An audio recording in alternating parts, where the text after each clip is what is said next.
नमस्कार. मेष राशीच्या सर्व जातकांचं ज्योतिष आणि रहस्यमध्ये मनापासून स्वागत आहे. मेष राशीला सध्या शनीची 7.5 चालू झाली आहे आणि हा पहिलाच टप्पा आहे. कामामध्ये उगीच विलंब होतोय, काही कारण नसताना उगाच काही प्रॉब्लेम्स क्रिएट होत आहेत. 2-4 दिवसात होणारी जी कामं असतात त्यांना आता 15-15 दिवस लागत आहेत, असे अनुभव तुम्ही सध्याला घेत असाल. तर आजच्या या विशेष भागात आपण याच विषयावर सविस्तरपणे चर्चा करणार आहोत. 7.5चा हा पहिला टप्पा तुमच्यासाठी कसा असेल ते आपण पाहणार आहोत. मेष राशीसाठी 7.5 जी आहे ना ती 29 मार्च 2025 ला सुरू झाली आहे आणि हा पहिला 2.5 वर्षाचा जो टप्पा आहे तो 3 जून 2027 पर्यंत असणार आहे. 7.5च्या पहिल्या टप्प्यात शनी 12व्या घरात असतो. 12व्या घराला व्ययस्थान किंवा लॉसेसचं घर असंही म्हटलं जातं. ज्योतिषशास्त्रामध्ये प्रत्येक ग्रहाला विशेष कार्य अलॉट केलेली असतात.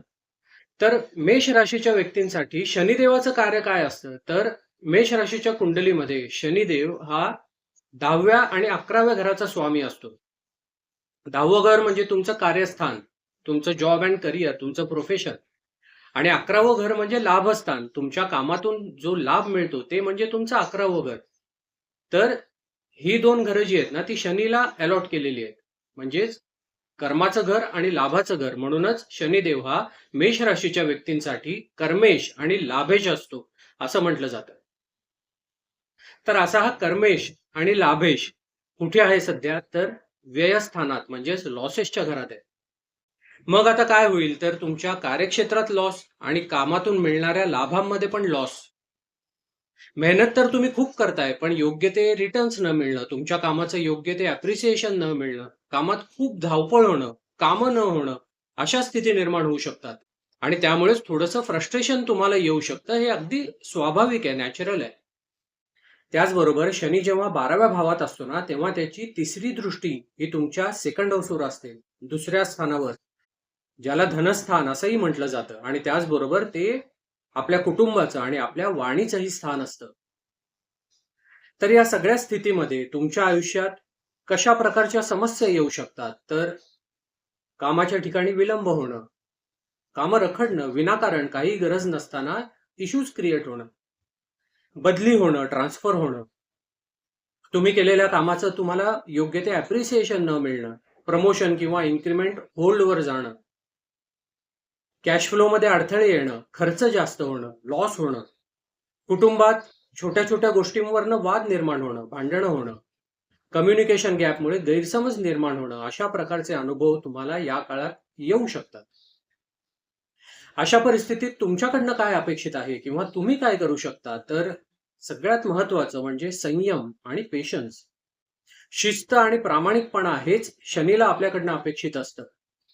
कितीही बिकट परिस्थिती आली तरी संयमाने आणि प्रामाणिकपणे आपलं काम करत राहणं हेच आपलं कर्तव्य आहे. त्यामध्ये नो शॉर्टकट्स, कुठलेही शॉर्टकट्स फॉलो करू नका. कितीही फ्रस्ट्रेशन तुम्हाला जरी आलं ना तरी कोणतेही डिसिजन, कोणताही निर्णय अचानकपणे सडनली घेऊ नका, एस्पेशली आपल्या नोकरीच्या बाबतीत. त्याचबरोबर कोणतीही मोठी आर्थिक गुंतवणूक या काळात तुम्ही करू नका, अवॉइड करा.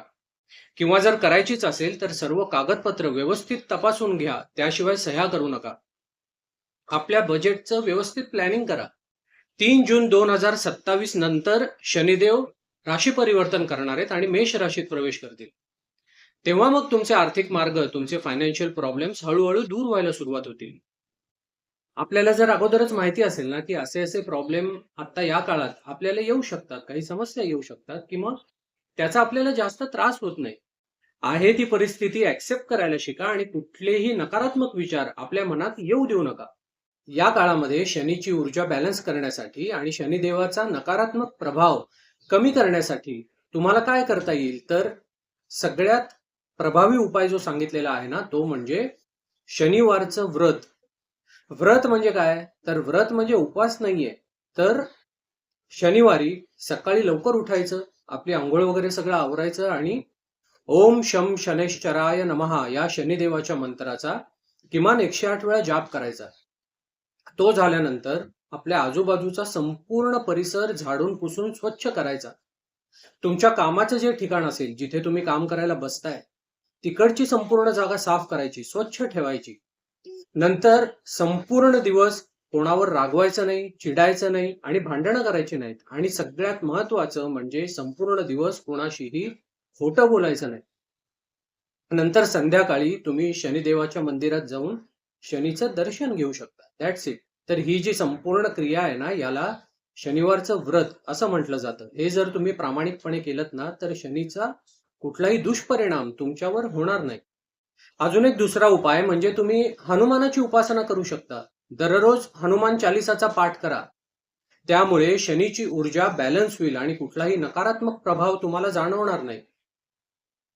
एक गोष्ट लक्षात ठेवा की शनीची 7.5 जी असते ना, ती आपल्याला घडवायला आलेली असते, आपल्याला मजबूत बनवायला आलेली असते. त्याच्यामुळे शनिदेवाला घाबरण्याचं मुळीच कारण नाही, अजिबातच कारण नाही. जाता जाता शनिदेव तुम्हाला भरपूर आणि भरभरून देऊन जातील. आजची ही माहिती तुम्हाला कशी वाटली हे कमेंट करून मला जरूर कळवा. आणि व्हिडिओ जर तुम्हाला आवडला असेल तर व्हिडिओला लाईक करा. आणि चॅनलला जर तुम्ही अजूनही सबस्क्राईब केलं नसेल तर जरूर सबस्क्राईब करा. भेटूयात पुढच्या व्हिडिओमध्ये. श्री स्वामी समर्थ.